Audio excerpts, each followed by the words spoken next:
시장의 시그널을 짚어보고 수익을 만들어가는 시간. 안녕하세요. 마켓 시그널 온앤오프의 진행을 맡은 이채은입니다.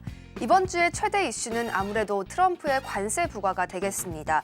중국, 멕시코, 캐나다가 가장 먼저 이 관세 부과의 대상이 되면서 어쩌면 이 관세가 단순 협상 카드로만 사용될 수 있을 것이다라던 예측들은 좀 빗나가게 됐습니다. 이제 우리나라까지도 관세 대상이 될 수 있겠다라는 우려가 들어오고 있는데요. 우리 시장을 위축시키면서 조선, 방산, 그리고 게임 정도가 도피처로 또 손꼽히고 있습니다. 달러가 강세를 보이면서 현재 환율은 1,470원 부근까지 치솟고 있는 모습 확인할 수가 있겠습니다. 오늘도 정재훈 전문가님의 날카로운 분석이 반드시 필요해 보입니다. 인사 먼저 드리겠습니다. 전문가님 어서 오세요. 안녕하세요. 네, 반갑습니다. 오늘 전문가님과 함께 다양한 이야기 나눠볼 텐데요. 먼저 시장 상황부터 짚어봐야겠습니다. 전문가님, 현재 양지수 모두 2% 넘게, 코스닥 같은 경우에 3% 넘게 또 빠지고 있거든요. 이 지지해줄 수 있을지 여부가 굉장히 중요해 보이는데 수급 상황까지 좋지가 않아요. 오늘 시장 어떻게 바라봐야 되나요? 어제 일단 공개 방송을 좀 해드렸어요.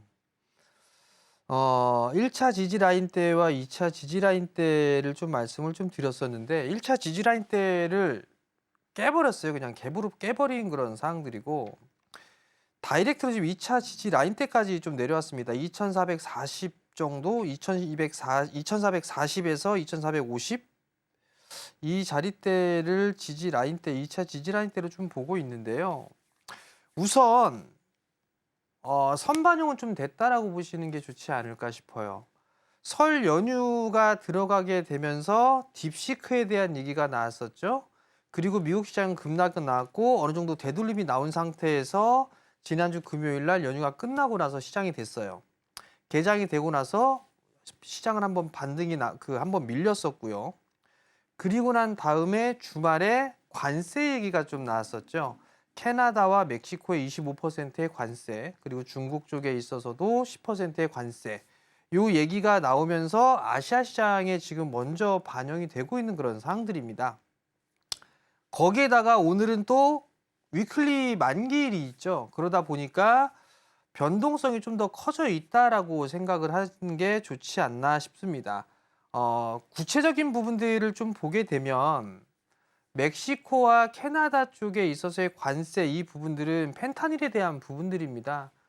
마약이 이쪽을 통해서 중국에 생산을 해서 캐나다와 멕시코를 거쳐서 들어가는 그런 부분들이기 때문에 이 부분들을 억제하기 위해서 관세에 대한 부분들을 부과하겠다라는 얘기고 여기에서 또 얘기가 나오는 부분들이 오늘 트럼프 대통령이 총리와 멕시코와 그다음에 캐나다의 통화를 하겠다라는 그런 얘기들이 좀 있었습니다. 그러다 보니 일단 낙폭은 어느 정도 지금 정지가 되어 있는 그런 사항들이고 특히나 한국 시장이 더 약한 그런 모습들을 보이고 있는 이유는 제약 쪽과 반도체 쪽에서도 관세를 부과할 것이다라는 얘기가 있었습니다. 그러다 보니 지금 우리나라 시총 3대 섹터죠. 반도체와 제약바이오가 좀 밀리는 거고 이 관세의 영향으로 2차 전지 쪽 섹터도 밀리는 그런 모습들을 보인다라고 좀 생각을 해야 돼요. 그러면 여기서 전략을 좀 세워봐야 될 필요성은 있겠죠. 아직까지 이들은 불확실한 부분들이 생겨버렸어요. 2월 17일경인가 결국 발표를 할 거다라고 얘기를 했단 말이에요. 반도체나 이런 쪽 같은 경우는. 그럼 그 2월 중순 때까지는 반도체 쪽 섹터에 있어서는 좀 흐지부지한 그런 모습들을 보일 가능성이 있겠죠. 그리고 관세에 대해서 자유롭지가 않은 그런 사항들이기 때문에 2월 중순 정도 때까지는 우리나라 시장에서도 미국의 관세와 크게 영향이 없을 만한 섹터들 그런 쪽으로도 일단 반발 매수세가 좀 유입이 될 그럴 가능성이 좀 있어 보입니다. 일단 그 부분들을 좀 생각을 해야 되지 않을까라고 좀 보여지고요. 그리고 최근 들어서 좀 급락이 나왔던 부분들을 좀 보게 되면 엔캐리 자금하고도 좀 영향이 있지 않나라는 좀 생각이 들어요. 과거 작년 8월 달에 지수가 한번 급락이 나왔던 부분들이 있었습니다. 그리고 이 영향이 BOJ가 BOJ에서 통화정책회의가 나오고 난 다음에 그리고 나서 엔캐리 청산 얘기가 좀 나왔어요. 그러면서 급락이 나왔었거든요. 근데 요번에도 BOJ가 금리 인상을 단행하고 났을 때 그 당시에는 별 영향이 없었어요. 그리고 난 다음에 지난주 금요일, 오늘 이렇게 해서 주가는 밀려 내려왔고 외국인 쪽에 있어서의 매도세가 출회되는 그런 모습들을 보였습니다. 결국은 시장에 있어서는 이슈를 좀 만들면서 등락을 좀 거칩니다. 그럼 여기에서 이제 고민은 그거겠죠. 내가 이 지금 구간에서 매도를 해야 될까? 또는 매수를 해야 될까? 이 부분들이 고민일 거고, 시장을 부정적으로 보는 사람들 같은 경우는 이제 죽었다. 관세에 대해 관세 전쟁이 시작됐기 때문에 문제가 좀 커질 거다. 이런 얘기들을 하는 부분들도 있을 거고, 저는 저가 매수의 기회로 봐야 된다라는 부분들을 여전히 좀 말씀을 드리고 싶고요. 어제 지난주 금요일 날 종가가 기준으로 2,517포인트입니다. 이 자리대가 PBR 기준으로 0.88배였어요. 지금은 2,443포인트입니다. 그러면 지금 PBR 기준 따져보게 되면 약 한 0.85배 정도? 요 정도 수준이 아닐까 싶습니다. 그러면 결국은 하방 경직을 좀 보일 자리대는 오지 않았나 그렇게 좀 생각을 할 수가 있을 것 같고요. 지금은 보유를 하는 게 맞고 내가 사고 싶었던 종목군들 분할 매수 포인트로 좀 잡아가는 그런 전략이 좋다. 그리고 뭘 살지 모른다. 그러면 이 프로그램을 끝까지 시청을 하게 되면 아마 종목 얘기 좀 많이 해드릴 거예요. 그러니까 그 부분들을 좀 참고를 하시면 좋을 것 같습니다. 지난주에는 딥시크 충격, 또 이번 주에는 관세 충격까지 모두 소화해가고 있는 우리 시장입니다. 반도체와 바이오 쪽으로도 관세가 부과될 수 있을 것이다 이런 가능성이 들어오면서 또 한번 시가총액이 큰 종목들 위주로 끌어내림이 지금 보여지고 있습니다. 엔킬의 청산 영향까지 소화할 수 있다는 가능성도 한 번 더 언급을 해주셨는데요. 이렇게 다양한 시장의 이슈들 속에서 우리가 어떤 투자 전략을 세워갈지가 가장 중요해 보입니다. 오늘 전문가님과 함께 하신다면 그 촘촘한 전략들 반드시 가져가실 수 있을 겁니다. 지금부터는 특징적인 움직임을 보여주고 있는 섹터들 함께 살펴보실 텐데요. 오늘 로봇, 대왕고래, 그리고 히토류 관련 섹터에서 좀 눈에 띄는 흐름들이 포착되고 있습니다. 관련 종목 들고 계신 분들께서는요. 샵 0081번으로 종목명, 매수가, 그리고 보유 비중을 함께 보내주시면 저희가 방송 중간중간에 다뤄드리도록 하겠습니다. 지금부터는 로봇 관련 섹터 이야기 한번 나눠보고 싶습니다. 삼성전자가 자회사인 레인보우 로보틱스와 함께 첨단 미래 로봇 개발에 더 가속화를 내겠다 이런 이야기를 내놨습니다. 대표이사 직속의 미래 로봇 추진단도 신설했다라고 이야기를 덧붙이면서 휴머노이드를 중심으로 로봇 산업에 대한 기대감이 더욱더 커지고 있습니다. 전문가님께서는 그동안 로봇 전반의 강세뿐만이 아니라 앞으로 감속기 쪽으로 시선을 모아볼 필요가 있다라고 언급을 해주셨었는데요. 오늘 또 한 번 이 로봇 관련주들에 대한 이야기 들어보겠습니다. 전문가님, 오늘 SBB테크는 좀 날아가는데 반대로 또 SPG는 못 가고 있거든요. 로봇 내에서도 옥석 가리기가 좀 필요한 건지 아니면 순환매가 나올 것인지 좀 궁금합니다. 우선 뭐 섹터 내에서 좀 순환매가 나온다라고 보시는 게 좋을 것 같고요. 일단 대장으로 보게 되면 레인보우 로보틱스, 그다음에 로보티즈 뭐 이렇게 좀 볼 수가 있을 거예요. 오늘 로보티즈 같은 경우는 윗꼬리를 달거나 되게 밀리는 그런 모습들이죠. 우선 대장은 레인보우 로보틱스예요. 레인보우 로보틱스가 죽지 않는 이상은 로봇 쪽 섹터는 크게 뭐 조정을 받거나 죽는 그런 모습들은 아닙니다. 그런 결론은 섹터 내로 좀 순환매가 나오는 그런 상황이다라고 좀 봐야 될 것 같고요. 로봇 쪽 같은 경우도 이제는 확장이 되는 그런 모습들이 좀 나오고 있고 여기에서 이제 성장에 대한 기대감 이 부분들이 좀 작용을 하고 있다라고 보셔야 될 것 같아요.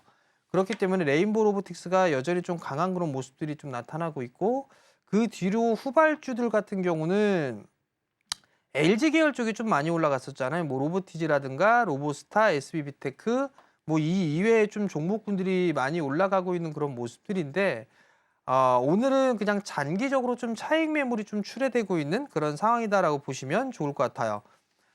인간을 대체할 수 있는 그런 부분들이 있기 때문에 휴머노이드라든가 이런 부분들이 지금 중심적으로 관심을 가지고 있는데 이게 좀 더 나아가서는 이제 공장 자동화라든가 이런 쪽까지도 확산이 될 가능성이 좀 높습니다. 그렇기 때문에 로봇주들 같은 경우는 여전히 섹터 내에서 좀 순환매가 나올 수 있다. 그렇게 좀 보시면 좋을 것 같고 조정을 좀 받았을 때는 여전히 매수 관점으로 봐도 좋지 않겠나 그렇게 좀 보여집니다. 그런 측면에서 보게 된다라면 여전히 뭐 엔젤 로보틱스 같은 거 있죠? 뭐 이런 거 같은 경우는 21선 자리대가 이제 얼마 안 남았잖아요. 뭐 이런 자리대 한번 노려볼 필요성도 있지 않나 그렇게 좀 보여지고요. SPG는 제법 많이 올라갔어요. 제법 많이 올라갔으니까 못 올라가 있는 그런 종목군들이 있잖아요. 인탑스 같은 경우. 작년에도 좀 말씀을 드렸을 겁니다. 23년도에 이게 상한가 갔을 때가 삼성에 있어서 보핏 얘기 나오면서 움직였다고 말씀을 좀 드렸을 거예요. 그리고 나서 움직임이 없었죠. 그러다가 이슈거리가 생성이 되면서 이렇게 한번 움직여주는 그런 모습들입니다. 결국 이러한 종목군들이 조정을 받게 되면 매수 포인트로 좀 잡아봐도 괜찮지 않을까 싶어요. 즉 관세라든가 이런 부분들에 있어서 큰 영향을 받고 있지 않는 그런 사항들이니까 일단 테마성의 흐름들은 좀 더 나올 수 있다라고 좀 보시면 좋을 것 같고요. 두산 로보틱스 같은 경우도 박스권의 모습들을 좀 보여주고 있죠. 그렇기 때문에 이 친구도 한번 흐름들이 좀 나올 수도 있을 거예요. 공장 자동화 쪽에 있어서의 경쟁력이 좀 있고 휴머노이드 로봇 쪽에서도 연구 기술 개발을 좀 하고 있는 부분들이죠. 근데 다만 두산에 있어서의 지배 구조 이 부분들 때문에 조금 소외를 받았던 그런 부분들이 있었죠. 그렇지만 이 두산 로보틱스도 충분히 좀 상승 여력이 있는 그런 상황이다라고 좀 보시면 좋을 것 같고요. 많이 올라갈 쪽 같은 경우는 트레이딩 관점, 즉 변동성이 생길 수 있는 그런 상황이지만 못 올라가 있는 섹터들 같은 경우는 섹터 내에서 좀 순환매가 나올 수가 있어요. 그렇기 때문에 제가 지금 언급드린 종목군들 위주로 좀 보면 괜찮지 않을까 싶습니다. 로봇 섹터에 대해서는 섹터 내 순환매가 나올 수 있다라고 말씀해 주셨습니다. 현재를 매수 관점으로 봐도 괜찮다라고까지 조언을 해주셨는데요. 엔젤 로보텍스나 인탑스를 조금 더 강조해서 봐주셨습니다. 전문가님 지금 로봇 관련주들에 대한 종목 상담이 좀 많이 들어와 있어서 종목 상담 이어가면 좋을 것 같거든요. 현재 로보스타 31,100원에 매수하시고 30% 비중 가져가고 계시는 분께서 상담 주셨는데요. 지금 로보스타는 6%가 넘게 빠지고 있어요. 오늘의 로봇주 강세를 따라가지 못하고 있는데 아무래도 최근에 좀 많이 올라서 그런 건가요? 오늘 순환매 기대하고 진입해도 괜찮은 건가요? 우선 31,100원에 매수를 하셨어요. 비중 30%. 글쎄요. 이거 왜 31,100원에 비중 30%나 셀이 박아 넣었을까요? 이해가 안 돼요, 이해가. 저기 밖에 있는 단타 치는 사람들이나 30% 들어갔으면 짧게 대응을 해야 되는데 우선 지금 요 부분들을 좀 보세요. 요 지금 매수한 단가가 매물대가 제법 많아요. 매물대를 띡 하고 놓게 되면 이 위부터가 매물이 겁나게 많은 자리인데 굳이 여기에서 매수를 하는 이유를 나는 참 모르겠다 이거죠. 두 번째, 30% 그러니까 추격 매수를 할 거라면 나는 성격이 급해요. 좀 공격적이야. 그러면 컨트롤하는 방법은 비중이에요, 비중. 3번 매수한다 생각을 하고 나서 비중으로 하게 되면 크게 리스크가 없어요. 추격 매수를 하더라도.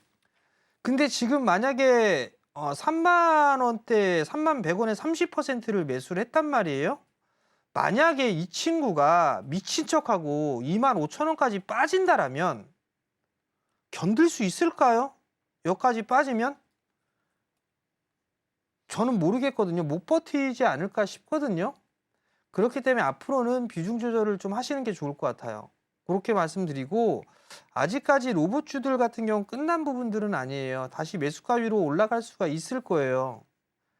만약에 지수가 변동성이 좀 생기면서 26,000원 이하로 밀려 내려오게 된다라면 이때에서는 어쩔 수 없이 추매를 좀 하셔야 될 거예요. 추매를 좀 하셔가지고 하게 되면 28,000원대 위로서는 매도를 하는 게 낫지 않나 그렇게 좀 말씀을 드리도록 하겠고요. 지금 3만 원 정도의 비중이 30%면은 지금은 그냥 일단 보유를 해봐도 좋지 않을까? 뭐 그렇게 좀 말씀을 드리도록 하겠고 매수가 위로 올라가게 되면 분할로 챙기세요. 분할로 좀 챙기시고 다른 종목군들을 좀 보시는 게 좋지 않을까 그렇게 좀 말씀을 드리도록 하겠고요. 못 올라가 있는 종목군들 여전히 좀 많이 있어요. 그런 쪽으로 좀 보시면 좋겠다. 그렇게 좀 말씀을 드리도록 하겠습니다. 상담 주신 분에 대해서는 매수가가 좀 높다라고 말씀해 주시면서요. 매물대에 맞물려 있는 가격대이기 때문에 좀 부담스러운 위치라는 점까지 짚어주셨습니다. 좀 비중이 높아서 아쉬운 분도 있지만 추가 매수를 통해서 단가를 낮출 필요가 있다는 조언까지 더해주셨습니다. 전문가님의 조언과 함께 꼭 수익 실현해 가실 수 있으면 좋겠습니다. 저희 한 가지 더 종목 살펴보겠습니다. 유진 로봇인데요. 8,080원에 매수하셨고요. 20%의 비중 가져가고 계십니다. 유진 로봇 오늘 4.57%의 낙폭을 보여주고 있습니다. 현재 7,730원 부근에서 움직이고 있는데요. 유진 로봇이 로봇 섹터뿐만 아니라 재건이나 스마트 팩토리 쪽으로도 좀 다양하게 맞물려 있어서 이 복합 수혜를 기대할 수 있을까 궁금한 면도 있습니다. 전문가님께 바로 여쭤보도록 하겠습니다. 다른 로봇주에 비해서 약간 상승세가 약해 보이기는 하거든요. 추가 매수 관점으로 접근해도 되나요? 유진호보다 조금 비싸게 매수를 하셨어요. 좀 출렁거리면 좀 나오겠죠? 조정을 좀 받을 수도 있습니다. 7,000원 정도 하회할 가능성도 있어요. 근데 비중이 20%예요. 자, 이걸 한번 보자고요. 매수를 3번 하는 거예요, 3번. 그러면 처음에 저 8,080원, 저것도 또 분할 매수를 한 것 같은데 8,080원에 예를 들어서 한 번 매수를 했다라면 10% 빠지는 시점, 즉 7,200원에서 7,000원 정도 언저리대에서 한 번 더 매수를 하는 거예요. 그리고 나서 여기서 또 10%가 빠지게 되면 한 6,200원, 6,300원이 되겠죠? 여기에서 3차 매수를 하는 거예요.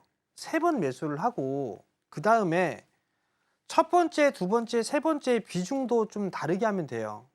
조금 우량한 종목이고 거래량이 좀 제법 나와요. 그리고 좀 괜찮은 종목이에요. 그러면 처음 매수할 때 5%, 두 번째 매수할 때 10%, 세 번째 할 때 15%, 이렇게 매수하면 총 30%의 비중을 채울 수가 있겠죠. 단가는 더 낮아질 수가 있어요. 이런 전략을 가지고 나는 수익 관점으로 볼 거야 라고 하게 되면 얼마든지 매수를 할 수가 있어요. 근데 지금 8,080원에 매수를 하셨어요. 비중 20% 매수를 하셨어요.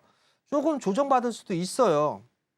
자, 거래량을 지금 차트를 보게 되면 거래량이 여기서 실렸죠.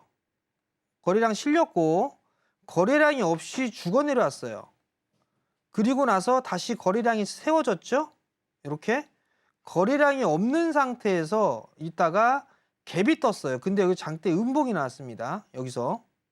그러면 여기에서는 만약에 여기서 물량이 이탈이 나왔다라고 하게 되면 이거 죽어야 돼요. 이렇게 죽어야 됩니다. 근데 거래량이 없는 상태에서 죽진 않고 있어요. 그러면 아직까지는 이거 손바뀜인가? 이걸 좀 예상을 해볼 수가 있을 것 같은데 조정을 좀 받을 수는 있을 것 같아요. 7,000원 언저리 때까지 조정을 좀 받을 수는 있을 것 같습니다. 그래도 다시 재차 상승 시도는 좀 나올 거예요. 8,600원대 위로는 한번 올라갈 수가 있을 거예요. 그러면 그때 분할로 챙겨보자. 즉 단기적으로 보셨을 거예요. 단기적으로. 그죠? 그럼 단기적으로 보셨다라면 대응을 나는 어디에서 손절을 할 거야? 또는 어디에서 추가 매수를 할 거야? 그리고 어디에서 팔 거야? 요 부분들을 좀 고민을 하고 접근을 하는 게 나을 것 같고 지금 구간에서는 그래도 8,000원대 중반짜리 때까지 다시 반등이 나올 수가 있으니까 그 점 좀 참고를 하시고 밀리게 되면 7,000원 전후대까지는 밀릴 수 있다. 그 점까지 말씀을 드릴 테니까 참고를 하셨으면 좋겠습니다. 유진 로봇은 조정 가능성이 조금은 남아있다라고 말씀해 주셨는데요. 조정이 나온다면 추가 매수 관점으로 접근하시는 것도 괜찮겠습니다. 재차 상승 시도가 나올 수 있으니까요. 또 분할로 챙겨보시면 좋겠습니다. 저희 이제 다음으로는 섹터를 넘어가서요. 대왕고래 관련 이야기 남겨보도록 하겠습니다. 대왕고래에 이어서 이번엔 마귀상어가 등장을 했습니다. 마귀상어가 무슨 이야기냐 봤더니 최대 51억 7천만 배럴 규모의 석유가스가 이 동해 울릉분지 일대에 더 매장돼 있다라는 내용의 보고서가 한국석유공사에 제출이 됐습니다. 이러한 이유들과 함께 또 오늘 관련주들이 힘을 좀 받고 있는데요. 탐사 성공률은 대왕고래와 비슷하게 20% 수준으로 분석이 됐다라는 소식까지 전해졌습니다. 전문가님, 최근에 대왕고래 관련주들이 힘을 좀 못 받았었는데 새로운 상승 동력이 될지 아니면 기대감으로 바라보는 게 적절할지 궁금합니다. 우선 첫 번째는 기대감이에요. 지금 시장이 안 좋다 보니까 좋은 얘기가 나왔어요. 좋은 얘기가 나오면서 매수세가 막 몰리는 그런 모습들을 보였었죠. 그러니까 종목군들이 다 갭상승 출발을 했습니다. 근데 중요한 건 시초가를 지지를 해주지 못하고 밀리고 있어요. 다 음봉이에요. 한국석유나 이런 마찬가지고 포스코인터 마찬가지고 흥구석유, 화성밸브, 기타 등등의 기업들이 다 밀리고 있는 그런 상황들입니다. 결국은 뉴스로 인해서 흐름들이 나온다라는 거는 따라 들어가는 거는 옳지는 않아요. 그렇기 때문에 조정을 좀 활용한 전략이 좀 좋지 않나라고 좀 보여지고요. 한국가스공사라든가 이런 쪽 지역난방공사라든가 한국가스공사, 뭐 포스코인터 뭐 이런 기업들 같은 경우는 우량하는 부분들이니까 매수 타이밍을 좀 잡아보는 것도 나쁘지는 않을 것 같아요. 그러면 한국가스공사 같은 경우는 지금 많이 밀려 내려왔으니까 뭐 21선 자리대가 한 36,000원 언저리대가 되네요. 35,000원대 중반 정도가 되네요. 그 자리대 이하로는 매수 관점으로 분할로 좀 접근을 해봐도 되지 않을까 그런 좀 생각이 들고요. 뭐 지역난방공사 마찬가지로 거래량이 없는 게 흠이에요. 그러면 거래량이 있는 것들은 뭐 화성밸브라든가 흥구석유라든가 이런 쪽인데 이 화성밸브도 마찬가지로 지금 추세 라인대에서 얼추 상단 자리대까지 올라와 있는 그런 상황들이에요. 조정을 기다려야 돼요. 조정을 기다렸다가 매수라는 전략이 좀 좋을 거란 말이에요. 즉 뉴스로 인해서 갭이 떴어요. 그럼 이거는 따라 들어가지 마세요. 그럼 이렇게 올라갈 수 있는 걸 준비하면 되잖아요. 그게 뭘까요? 그걸 고민하면 돼요. 그걸 고민하면 되는데 굳이 뭐 이렇게 갭 떠 있는 거를 따라 들어갈 이유는 없단 말이죠. 자, 대왕거래 결과 언제 나옵니까? 상반기에 나옵니다. 어떤 재료와 이슈 이런 부분들이 나올 때 상반기에 나와요. 그러면 그때 움직임이 그 전에 이미 선반영이 되겠죠? 그러면 조정을 올라갔을 때는 따라가지 마세요. 내려왔을 때 조금씩 매수를 하는 겁니다. 제가 말씀드렸던 세 번 분할 매수를 하든가 아니면 매일 조금씩 매수를 한다든가 이런 식으로 하면 될 것 같고, 그러면 그 다음에 이슈나 일정들이 나오는 게 뭐가 있을까요? 우주항공 다 일정 잡혀 있잖아요. 그죠? 뭐 자세한 건 얘기 안 할 거예요. 그 다음 뭐가 있을까요? 원자력. 다음 달에 뭐 있잖아요. 원자력 쪽도. 그럼 이런 쪽을 모아간다든가. 이슈 안 생길까요? 뭐 관세? 원자력이 택도 없는 소리고요. 그러면 그런 종목군들 밀리고 있으니까 그런 종목군들을 분할로 매수 포인트를 잡는 게 지금 시장에서는 오히려 더 좋지 않겠나라는 생각이 듭니다. 올라갔을 때는 따라 들어가지 마세요. 내려왔을 때 분할로 좀 잡는 게 좋지 않나라는 점을 좀 말씀을 드리고 싶고, 지금 구간에선 따라 들어가는 것보다는 조정을 기다렸다가 매수하는 그런 전략이 좀 좋지 않을까, 그렇게 좀 말씀을 드리도록 하겠습니다. 뉴스로 인해 갭이 뜬 상황이기 때문에 추격 매수는 좋지 않다라고 말씀해 주시면서요. 조정을 좀 더 활용해 보자라는 관점을 제시해 주셨습니다. 아직 안 오른 종목들을 보는 것이 가장 중요하기 때문에 어떤 종목들이 지금 밀리고 있는지 궁금한 분들께서는요. 하단 자막까지 참고해 주시면 더욱 좋겠습니다. 전문가님께 관련 종목 상담도 신청해 보도록 하겠습니다. 화성밸브인데요. 상담 주신 분께서는 8,820원에 매수하셨고요. 비중 20% 가져가고 계십니다. 화성밸브 오늘 마귀상어 관련 이슈 받아가면서요. 8% 넘는 상승률 현재 시현해주고 있고요. 9,730원에 거래 이어갑니다. MRO 시장에도 진출할 가능성까지 현재 부각을 받고 있기 때문에 추가적인 주가 상승이 가능할지 그 여부까지 궁금해지는 상황인데요. 전문가님, 이 상담 주신 분께서는 얼마나 더 들고 가야 할까요? 이렇게 질문 주셨어요. 계속 홀딩하는 게 좋을까요? 아니면 오늘 일부 매도하는 게 좋을까요? 화성밸브가 대왕고래라는 테마에 엮였어요. 근데 사실 이 친구도 LNG 쪽이라든가 이런 밸브 쪽을 만드는 기업이에요. LNG 쪽에 있어서는 밸브가 상당히 좀 많이 필요하거든요. 그러면 LNG선이라든가 조선 이쪽에서도 이 화성밸브는 수혜를 좀 받을 수가 있어요. 실적이나 이런 부분들 한번 좀 살펴봅시다. 지금 보게 되면 여기서 보면 밸브 쪽을 많이 만드는 그런 기업이잖아요. 그러니까 화성밸브잖아요. 근데 실적이나 이런 부분들을 보면 뭐 그렇게 뭐 서프라이즈하게 나오거나 하진 않습니다. 23년도에 100억을 좀 기록을 했었어요. 근데 3분기까지 따져보니까 약 한 22, 24, 53억 정도 지금 영업이익을 기록하고 있고 올해 4분기는 좀 기대를 해봐야겠죠? 재무구조 좀 괜찮습니다. 주당 자산 가치도 뭐 8%대 정도 나와주고 있는 그런 상황들이고요. 그러면 지금 구간에서는 여기 갭상승 출발했을 때는 조금 챙겨주는 게 어땠을까라는 좀 생각이 들기는 해요. 근데 요 자리대, 요 구간대로 좀 볼 수가 있을 것 같은데 요 추세 라인대가 여기가 오버슈팅이라면 여기도 오버슈팅 구간이에요. 거기에다가 121선 자리대까지 있단 말이죠. 그럼 매물 소화는 좀 필요하지 않나 싶습니다. 저는 개인적으로 추가적인 상승 시선은 더 나올 수가 있을 것 같아요. 그러면 적어도 이 12,000원대 요 위로는 한번 움직임이 좀 나올 수 있지 않을까라고 좀 생각을 하고 있거든요. 그러니까 이런 것들은 조금 더 가져가 보는 전략이 어떨까. 만약에 단기로 봤다라면 오늘은 좀 일부 챙기시는 게 맞았어요. 근데 나는 이거 좀 길게 볼 거야. 대한고래 이 프로젝트의 결과까지 좀 볼 거고 거기다 업황의 LNG선에 대한 부분들에서 수혜나 이런 부분을 노려볼 거야 라고 생각이 됐다라면 지금은 좀 여유 있게 들고 가보는 그런 전략이 좀 좋지 않을까라는 점을 좀 말씀을 드리도록 하겠고요. 주가가 많이 더 빠졌다라고 하게 되면 추매 타이밍 한 10% 정도 더 늘려도 되지 않을까? 저는 개인적으로 좀 그렇게 보고 있습니다. 그럼 추매 타이밍 하는 자리대는 한 7,800원대, 8,000원 이하 이 자리대로 좀 밀리게 된다라면 뭐 추가 매수를 좀 고려해 보는 것도 나쁘진 않다. 그렇게 좀 말씀을 드리겠습니다. 화성밸브는 재무 구조까지 괜찮다라고 분석을 해주시면서요. 추가 상승 가능할 것으로 바라보고 계십니다. 조금 더 홀딩해 가시는 전략이 좋을 것 같고요. 또 12,000원까지 오를 수 있다는 이야기까지 전해주셨으니까요. 계속해서 주목해 보시면 더욱 좋겠습니다. 저희 다음으로는 히토류 섹터도 함께 살펴보겠습니다. 도널드 트럼프 미국 대통령이 예고대로 1일부터 중국에 대해서 10%의 추가 관세를 부과하기 시작을 했습니다. 이러면서 무역 전쟁에 대한 신호탄이 쏴졌다 이런 이야기가 나오는데요. 이에 대해서 홍콩 매체는 중국이 보복을 또 준비하고 있다는 이야기를 내놓기도 했습니다.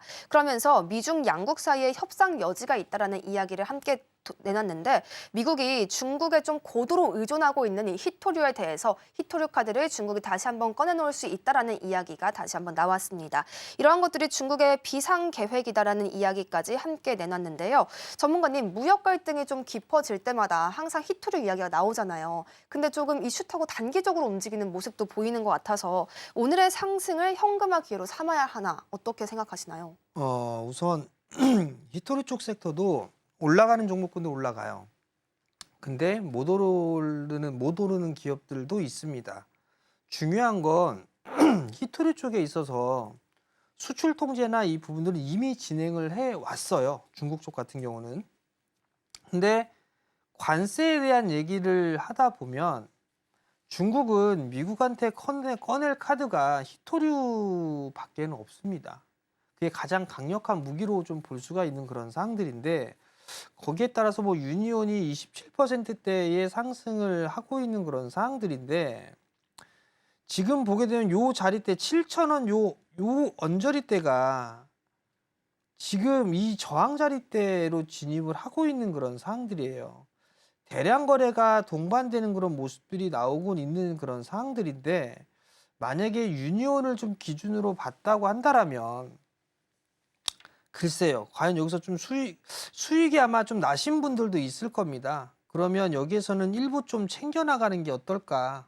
챙겼다가 다시 보는 좀 전략이 어떨까라는 좀 말씀을 좀 드리도록 하겠고요. 그렇다고 해서 이 친구가 실적이 서프라이즈하게 나오느냐? 그런 부분들은 아닙니다. 다만 이제 재무 구조는 좀 괜찮고 테마성의 흐름이에요. 그러면 최근에 테마를 타고 있는 그런 부분들이 뭐 인공지능이라든가 로봇이라든가 이런 쪽에 좀 테마를 타고 있단 말이에요. 그리고 자율주행 쪽이라든가 아니면 탄소 쪽이라든가 이런 쪽도 테마를 탔었고요. 그럼 여기서 이제 오늘 발생된 부분들은 관세에 대한 부분들로 흐름들이 나오고 있단 말이죠. 그럼 여기서 이제 변수가 한 가지가 있겠죠.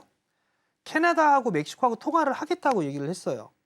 근데 어떻게 됐든 간에 트럼프하고 얘기가 좀 잘 됐어요.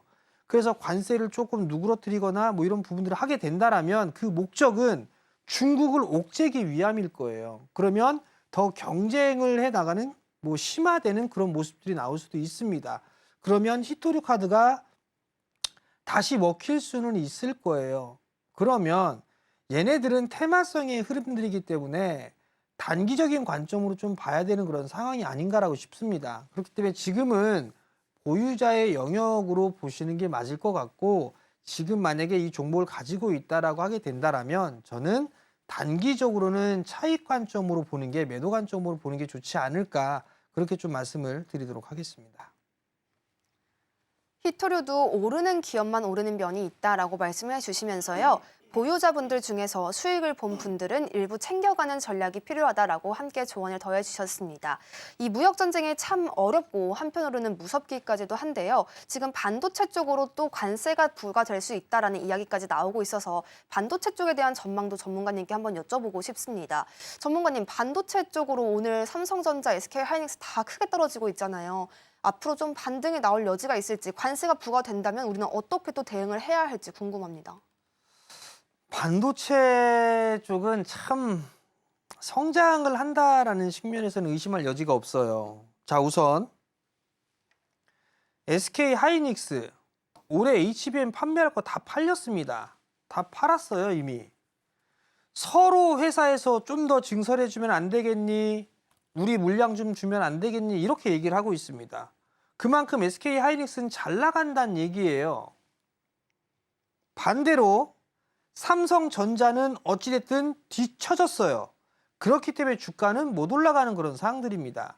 자, 근데 여기서 나온 게 뭐냐면 딥시크에 대한 얘기가 추석 연휴 때 나왔었고, 그 딥시크가 큰 돈을 들이지 않고 이렇게 구현을 했어라는 것 때문에 그러면 그렇게 투자를 그렇게 할 필요가 없겠네라는 인식, 첫 번째. 그리고 두 번째는 트럼프 대통령이 나 반도체에도 관세 매길 거야 라는 얘기를 했어요. 그러면 한국의 반도체 섹터에도 영향을 미치지 않겠느냐라는 그 우려감, 이게 두 번째예요. 근데 이 부분이 2월 17일경에 발표할 거야 라고 얘기를 했단 말이에요. 그럼 그때까지는 불확실한 부분들이 남아있겠죠. 그러면 그때까지는 어느 정도 뉴스 플로우나 이런 부분들을 확인을 해야 되지 않을까 싶어요. 단 실적에 대한 측면이나 이런 부분들은 의심할 여지는 없어 보입니다. 근데 여기서 한 가지 변수는, 만약에 저가형 반도체 칩까지 만약에 규제를 해버린다면 이익적인 측면에서는 줄어들 수가 있겠죠. 거기에 따른 우려감이 아닌가 싶습니다. 그렇기 때문에 반도체 쪽 섹터가 밀리는 게 아닌가, 그렇게 좀 보여지거든요. 지금 구간에서는 일단 어제 공개 방송을 했다고 말씀을 드렸을 거예요. SK 하이닉스 금요일 날 저점 깨지면 안 됩니다. 요 자리 때. 근데 일단 깨고 내려갔어요. 그렇다는 얘기는 이 친구는 매수 기회입니다. 여기. 요 며칠 기다렸다 요 갭 메꾸는 자리 때 있죠? 요거 매수예요. 요 구간대. 한미 반도체 21선 깨고 있죠? 요거 아마 요 저점 자리 때 깨면 좀 더 밀릴 겁니다. 그러면 요 10만 원을 살짝 하회할 수도 있거든요. 그럼 이것도 매수 기회가 될 거라고 저는 판단을 하고 있습니다. 그렇기 때문에 이들 기업들은 여전히 봐도 좋지 않겠나라고 좀 생각이 들고, 그리고 주성 엔지니어링 같은 경우도 있어요. 주성 엔지니어링 같은 오늘 7% 8% 빠지죠. 어닝 쇼크 나왔어요. 4분기 예상이 200억대 영업이익을 예상을 했는데 오히려 적자 나왔습니다. 그 영향에 오히려 더 빠지는 거예요. 거기에다가 중국 쪽까지 만약에 반도체 쪽 규제를 해버리게 되면 중국 쪽에 반도체 수출이 우리나라가 제일 많이 했어요. 장비 쪽이. 중국 쪽에. 근데 그 부분들을 막아버린다라면 오히려 좀 영향을 받을 수도 있지 않겠나라는 그런 우려감들이 좀 있는 것 같습니다. 결국은 반도체 쪽 섹터 같은 경우는 선별적으로 좀 봐야 되는 그런 부분들이 있지만 옥석 가리기는 좀 필요하지 않나라고 좀 보여지고, 오늘 오후 2시 이재용 회장의 선고 공판이 있습니다. 만약에 무죄가 확정이 된다라고 하게 되면 오히려 SK 하이닉스 계열보다는 삼성 계열에 있는 반도체 쪽을 보는 게 오히려 단기적인 측면에서는 더 좋지 않을까. 저는 그렇게 좀 생각을 하고 있거든요. 그렇기 때문에 만약에 그 무죄가 떨어졌다, 확정이 됐다라고 하게 되면 삼성이 지분 투자를 하고 있는 장비주들 그런 쪽을 한번 좀 노려보시는 게 어떨까, 그렇게 좀 말씀을 드리도록 하겠습니다. 반도체 섹터에 대한 성장성은 의심할 여지가 없다라고 말씀을 해주셨는데요. 하지만 이 반도체에도 관세를 매긴다라는 트럼프의 이야기가 우리 기업에도 타격을 줄 수 있을까라는 우려는 시장에 가득 들어와 있습니다. 또 남아있는 한 가지 중요 변수까지 언급을 해주셨는데요. 저가형 반도체 칩까지 규제를 한다면 그 여부에 따라서 또 우리 기업들도 그 타격을 피해갈 수는 없을 것이다라는 이야기까지 함께 짚어주셨습니다. 전문가님은 이러한 뉴스들을 또 우리가 어떻게 대응해 가야 하는지를 휴일에도 또 주말에도 공개 방송을 통해 전해주고 계시는데요. 하단 자막을 통해서 함께 하실 수 있으니까요. 함께 참고해 보시면 더욱 좋겠습니다. 전문가님, 지금 반도체 관련해서도 종목 상담도 들어와 있습니다. PSK인데요. 3만 원에 매수하셨고 10%의 비중 가져가고 계십니다. 이 PSK는 반도체 또 디램 관련 사업을 영위하고 있기도 하죠. 추세를 돌릴 수 있을까 싶다가 오늘 큰 폭의 하락이 나왔습니다. 7.38%의 하락이고요. 현재 17,690원 부근에서 움직이고 있습니다. 매수가와 그 현재가의 차이가 좀 큰 상황인데 전문가님, 지금 이게 바닥을 확인한 것이라면 추가 매수 타이밍으로 적절할까요? 우선 PSK 같은 경우도 상당히 좀 괜찮은 그런 기업이에요. 실적이나 이런 부분들을 보면 나쁘진 않아요. 그죠? 전망 같은 경우도 올해 계속 성장을 해 나갈 걸로 예상을 하고 있습니다. 밸류도 지금 상당히 낮아요. 쌉니다. 싼 그런 상황들이에요. 근데 주가는 못 올라가고 있는 그런 상황들이죠. 자, 여기를 한번 보세요. 여기를 보게 되면 올라갔다가 빠지면 이 등락 과정을 거치면서 이렇게 전환이 되죠. 그리고 이때도 보면 등락 과정을 거치는 그런 모습들을 보이면서 이렇게 움직임이 나옵니다. 지금은 올라갔다가 급하게 빠졌어요. 급하게 올랐고 급하게 빠졌어요. 그러면 이런 등락 구간이 지금 없는 상황이잖아요. 이런 등락 구간이. 지금은 요 구간이에요. 지금 구간은 요 구간으로 봐야 되지 않을까 싶어요. 그러면 반도체가 못 올라갈까? 그건 아닐 것 같습니다. 반등은 더 나오지 않을까라고 보고 있고, 그래도 이 자리대까지는 움직임이 나오지 않을까. 최소 22,000원대, 25,000원대 이 자리대까지는 반등이 나오지 않을까 싶어요. 자, 그러면 10%입니다. 좋아요. 10%면 내가 만약에 여기 3만 원에 매수를 했으니까 지금 조정 받고 있어요. 21선 깨고 있습니다. 근데 요 18,000원, 지금 뭐 17,000원 이 구간대에서 분할로 매수를 한다 치면 평균 단가는 어떻게 될까요? 뭐 18,000원에 매수했다 칩시다. 그러면 평균 단가는 24,000원 정도가 되겠네요. 그죠? 10%를 만약에 매수를 했다라면 24,000원 정도가 됩니다. 그러면 손실 없이 빠져나올 수가 있겠죠. 즉, 전략은 오늘 7.5% 빠집니다. 원래 매수할 때는 이런 식의 단봉이 나오거나 양봉이 보이는 모습들이 나왔을 때 매수하는 게 좋아요.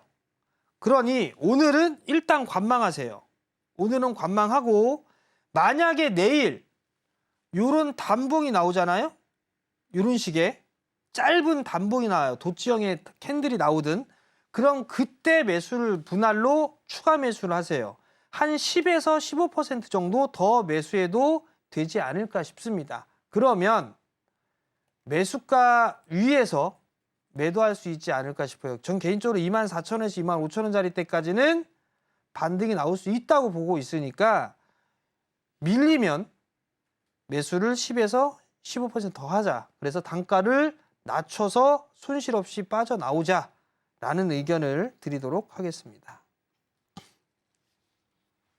PSK는 앞으로 실적도 좋고 또 주가도 저평가되어 있기 때문에 올라갈 여지가 있다라고 분석을 해주셨습니다. 반등 더 나올 수 있고 지금 상담 주신 분께서는 15% 정도까지도 추가 매수해도 괜찮다라는 이야기까지 함께 더해주셨습니다. 저희 다음으로는 2차 전지 이야기도 해봐야겠습니다. 2차 전지주들도 오늘 휘청이고 있는데요. 관세 전쟁 우려를 또 받아가고 있습니다. 에코프로비엠은 8%대 급락까지 지금 시연해주고 있기 때문에 시가총액이 큰 종목들 위주로 계속해서 내려가고 있다는 점이 참 우려스럽습니다. 특히 캐나다에 진출한 국내 2차 전지 관련 기업들이 이 관세 정책에 타격을 크게 입을 것으로 우려가 모아지고 있는데요. LG 에너지솔루션이나 포스코 퓨처엠처럼 캐나다에 공장이 있거나 또 공장을 구축하고 있는 기업들이 현재 좀 큰 폭으로 떨어지고 있습니다. 전문가님, 2차 전지 쪽도 앞으로 올라갈 여지는 있을 것 같은데 오늘 크게 휘청이고 있어서 참 걱정이 되거든요. 투심이 안 좋은 그런 상황들입니다. 보게 되면 삼성 SDI도 신저가로 좀 밀려 내려왔고요. 일단 뭐 삼성 SDI 같은 경우는 뭐 보조금에 대한 부분들을 받지 못할 거다라는 그런 얘기가 좀 있었죠. 근데 그게 사실이 아니다. 보조금 지급은 계속 될 거다라는 그런 소식들이 좀 있었어요. 근데 문제는 관세에 대한 부분들 얘기가 좀 나오고 있으면서 거기에 따라서 2차 전지 쪽 섹터가 좀 밀리는 그런 상황들입니다. 참 답답해요. 2차 전지 쪽에 투자를 하고 계신 분들은 참 답답한 그런 상황들인데 더 나빠질 부분들이 뭐가 있을까라는 생각이 전 계속 듭니다. 저도 여기에서 이 프로그램에서 2차 전지 쪽 섹터는 보유를 해보는 전략이 맞고 저가 매수를 해보는 것도 맞지 않을까 그렇게 좀 말씀을 좀 드려왔거든요. 지금도 일단 변함은 없는 상황입니다. 신규로 접근을 하게 된다면 만약에 일정한 부분들의 주식을 보유하고 있다면 지금은 추가 매수라는 것보다는 확인을 하고 보는 게 좋지 않나 그렇게 좀 말씀을 드리고 싶고요. 만약에 없는 상황이라고 하게 된다면 매수 타이밍을 충분히 좀 잡아볼 수 있는 그런 구간이 아닐까라는 좀 생각이 듭니다. 저도 지금 저희 아이들 계좌로 지금 2차 전지 쪽 섹터 하나씩 사주고 있거든요. 굵직한 종목군들을. 하나씩 사주고 있는 그런 상황들인데 빠지면 빠지는 만큼 저는 분할로 계속 모아갈 생각입니다. 그렇기 때문에 저의 관점은 좀 그렇고 근데 이제 시청자분들께서는 만약에 보유를 하고 계시다면 지금은 일단 관망 확인을 하고 매수를 하는 전략이 좀 좋을 것 같고 신규로 만약에 하나도 없다라고 하게 되면 저가 매수나 이런 부분들은 어느 정도 좀 매수를 해봐도 좋지 않을까 그렇게 좀 생각을 하고 있으니까 그 점은 좀 참고를 하셨으면 좋겠습니다.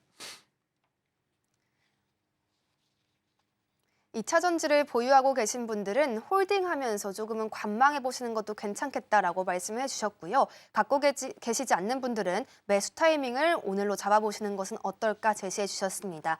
저희 LG 에너지솔루션 관련 종목 상담이 들어와 있어서 한번 살펴보고 가겠습니다. 매수하신 분께서는 35만 5,500원에 가지고 계시고요. 20%의 비중 가져가고 계십니다. LG 에너지솔루션 오늘 3% 넘게 4% 가까이 빠지고 있습니다. 현재 33만 8천원에서 거래 이어가고 있습니다. 현재 매수가에 비해서 그렇게 많이 떨어진 것은 아니지만 어떻게 대응해 가야 할지 좀 걱정이 되실 것 같고요. 또 지금 차트상으로도 다시 바닥을 확인하는 것이 아닐까 우려도 되실 것 같습니다. 전문가님의 조언이 반드시 필요해 보입니다. 전문가님, 지금 LG 에너지솔루션은 또 어떻게 대응해가면 좋을까요? 자, 우선 중요한 거 하나는 2차 전지는 단기적인 관점으로 보는 것보다는 시간적인 여유를 갖고 봐야 됩니다. LG 엔솔 같은 경우는 지금 상당히 좀 잘하고 있어요. 자, 차트를 보게 되면 저점을 찍어주고 난 다음에 작년 8월 달에 저점을 찍었어요. 그리고 나서 44만 원대까지 상승이 났습니다. 10월 달에. 그리고 이 박스권을 보이다가 이 자리대를 깨버리니까 이렇게 밀린 거예요. 그러면 지금 다시 이 상승을 보이다가 박스권으로 지금 진행이 되고 있는 그런 상황들이거든요. 그 자리대가 뭐 44만 원 자리대에서 요 33만 원 이 언저리대입니다. 여기서 바닥을 만들어가고 있어요. 그러면 지금 구간에서는 매도할 필요가 있을까? 아닌 것 같습니다. 35만 원대에 매수를 하셨어요. 매수는 잘 하셨습니다. 근데 이거를 단기적으로 보셨는지 아니면 좀 여유 있게 보셨는지 모르겠어요. 나는 좀 여유 있게 봤다라고 하게 되면 올 연말?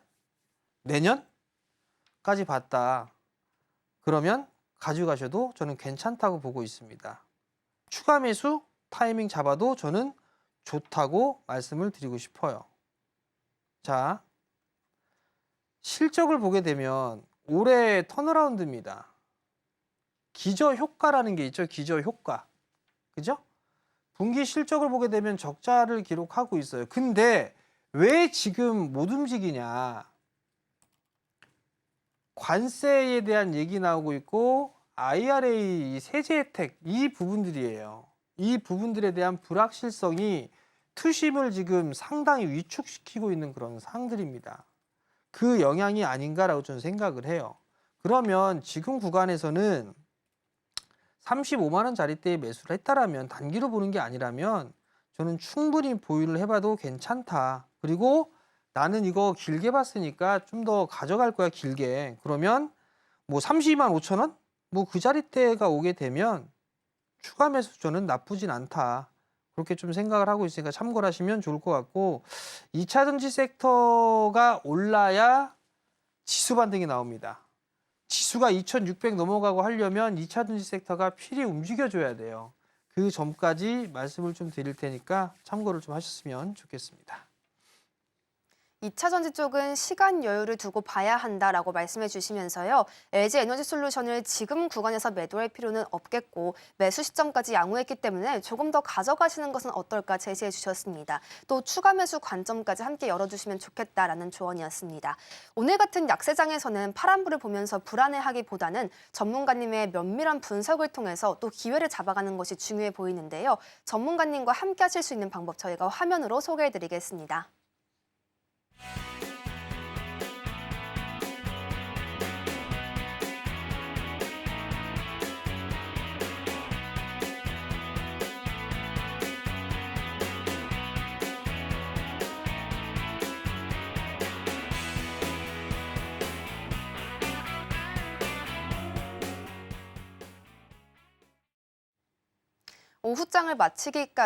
오전장을 마치기까지 얼마 남지 않았고요. 이제는 오후장을 대비해갈 시간입니다. 전문가님께서는 오늘의 장을 또 어떻게 분석하고 계시는지 오후장 전략까지 여쭤보도록 하겠습니다.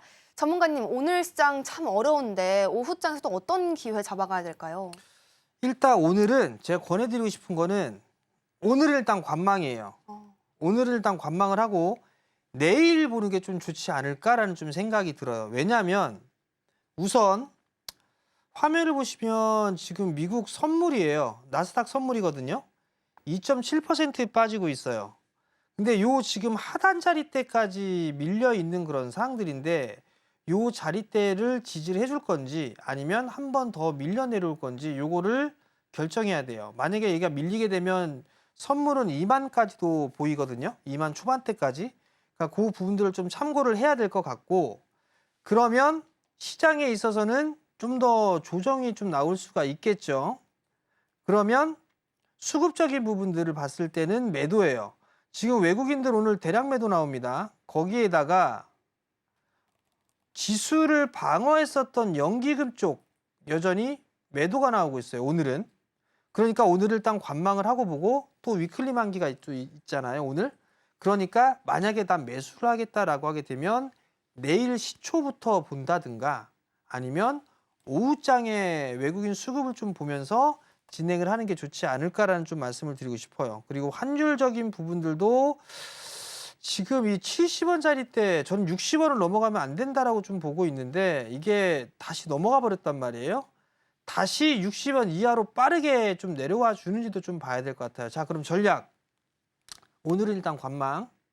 그리고 내일부터 보는 전략이 좀 좋지 않겠나. 그 점 좀 말씀을 드리도록 하겠고요. 평소에 여러분들 매수 못했던 종목, 매수 포인트 잡으면 될 것 같고 내가 만약에 물려 있어요. 어떤 종목이든지 물려 있어요. 실적 괜찮고 이런 근데 거래량이 없어서 줄줄 흘러 내려왔어요. 그런 종목군들은 추매 타이밍을 잡으면 되겠다. 그렇게 좀 말씀을 드리도록 하겠습니다. 오후장은 좀 관망세를 유지해야 한다라고 말씀해 주셨고요. 또 추가 매수의 타이밍으로 보는 것은 괜찮겠다라고 바라봐 주셨습니다. 외국인의 대량 매도 또 연기금의 매도세까지 확인이 되고 있어서 추가적인 조정까지 조금은 대비를 할 필요가 있어 보입니다. 전문가님의 조언 참고하시면서요. 오후장도 잘 이겨내 가셨으면 좋겠습니다.